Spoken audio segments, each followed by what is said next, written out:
নমস্কার, মানুষ ছাদ বাগানে তোমাদের সবাইকে জানাই স্বাগত। মানুষ গার্ডেনও বলতে পারো তোমরা। আচ্ছা, আমি আজকে একটা কামরাঙা গাছ কিনে এনেছি। কামরাঙা গাছটা তোমরা যখন কিনবে তখন কি দেখে, শুধু কামরাঙা গাছ নয়, যে কোনো গাছ কেনার সময় কোন বিষয়টা বেশি করে লক্ষ্য রাখবে সেই জিনিসটাই তোমাদের আমি আজকে দেখাবো। আচ্ছা, এই কামরাঙা গাছটা সর্বপ্রথম দেখতে হবে যেটা, সেটা হলো এই গ্রাফটিং বা কলম। কোনটা তোমরা নিচ্ছ সেই অংশটাকে আগে চুজ করতে হবে। আমি যেমন নিচে এটা গ্রাফটিংয়ের গাছ, এই যে দেখো, এটা হলো গ্রাফটিং। কী সুন্দর গ্রাফটিং! এটা হলো মাঝখান দিয়ে চিড়ে গ্রাফটিংটা করা হয়েছে। দাঁড়াও তোমাদের একটু ভালো করে দেখাই। এই যে দেখছো, এই গ্রাফটিংটা কিন্তু এইখানে দুটো ডালের মাঝখান দিয়ে চিড়ে ভালো করে নেওয়া হয়েছে এবং গ্রাফটিংটা ভীষণ সুন্দরভাবে জুড়েছে। দেখছো, এই ডালটাকে লক্ষ্য করো, বুঝতে পারবে এই গ্রাফটিংটা মাঝখান দিয়ে চিড়ে করা হয়েছে এবং গ্রাফটিংটা সফলভাবে জুড়েছে। আর এই ডালটা আরও মোটা যদি হতো আরও বেশি ভালো হতো। এই ডালটা সবসময় মোটা দেখে নির্বাচন করলে সব থেকে ভালো হবে। আর এই গাছের ডালপালাগুলো যাতে অনেক ব্রাঞ্চ থাকে সেটাকে লক্ষ্য রাখবে। আর তৃতীয় জিনিস লক্ষ্য রাখবে যেটা, সেটা হলো এই যে এই গ্রাফটিংয়ের নিচ থেকে যে ডালপালাগুলো বের হবে সেগুলোকে অবশ্যই ভেঙে দেবে। আমি যেমন ভেঙে দিয়েছি, এই একটা ডাল ছিল আর এখানে একটা ডাল ছিল, দুটো ডাল ছিল এখান থেকে, আমি দুটোকে ভেঙে দিয়েছি। এই যে দেখো, এরকম সুন্দর একটা ডালকে তোমরা নির্বাচন করবে। ব্রাঞ্চ আছে, আর এই সমস্ত ব্রাঞ্চগুলোকে এই মুহূর্তে কাটার দরকার নেই। ব্রাঞ্চ একটু ছাড়বে যখন, আর এরম চকলেট কালারের এই অংশটা যখন এতটা হয়ে যাবে তখন এই ডালকে আমি কাটবো। ঠিক অনুরূপভাবে এই ডালগুলোকেও কাটবো, তবে এখন নয়, আরও কদিন বাদে গাছ লেগে যাবে, নতুন পাতা যখন ছাড়বে তখন।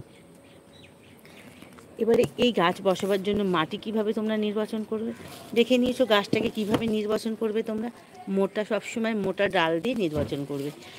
আর গাছের মাটি তৈরি করবে কিভাবে, প্লেন গার্ডেন সয়েলের সাথে গোবর সার দিতে হবে, আর দিতে হবে একটু নিমখোল আর পাতা পচা সার বা যে কোনো কম্পোস্ট সার, ভার্মি কম্পোস্ট আমি তৈরি করে রেখে দিয়েছিলাম। এটা হলো আমার কিচেন কম্পোস্ট, মানে কিচেনের সমস্ত সবজির খোলা পচিয়ে যে সার তৈরি করা হয় সেই সার থেকে এইটা আমি বানিয়েছিলাম।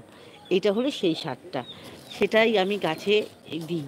এছাড়া গাছ যখন 1 মাস হয়ে যাবে, লেগে যাবে, তার মধ্যে তুমি যা যা বাগানে ইউজ করো সার সেইগুলো দিতে থাকবে, তাহলে গাছ ভালো হবে। এখন তো নানা রকম অর্গ্যানিক সার বেরিয়ে গেছে, সেই সব সারগুলোও দেওয়া যায়।